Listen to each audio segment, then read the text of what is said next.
एक देश जो डेझर्टमध्ये आहे, चारही बाजूंनी शत्रू आहे, 1948 पासून सतत युद्ध आहेत, लोकसंख्या फक्त 90 लाख, तरीही हा देश डिफेन्स टेक्नॉलॉजी, ॲग्रिकल्चर आणि स्टार्टअप इकोसिस्टीममध्ये जगात टॉप 5 मध्ये आहे.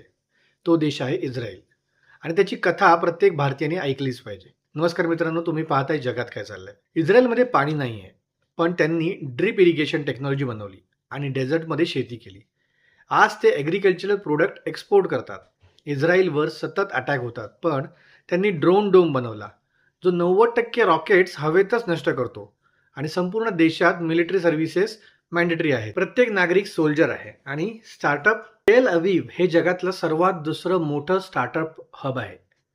न्यूयॉर्क नंतर 90 लाख लोकांच्या देशात 7,000हून जास्त ॲक्टिव्ह स्टार्टअप्स आहेत. भारत काय शिकू शकतो? प्रॉब्लेम हीच अपॉर्च्युनिटी आहे, हे इस्रायलने सिद्ध केलं. पाणी नाही म्हणून रडले नाहीयेत, टेक्नॉलॉजी बनवली. शत्रू आहेत पण घाबरले नाहीत. आयर्न डोम बनवला.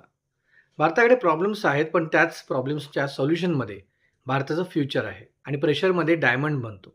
इस्रायल हा त्याचा जिवंत पुरावा आहे. पाहत राहा जगात काय चाललंय.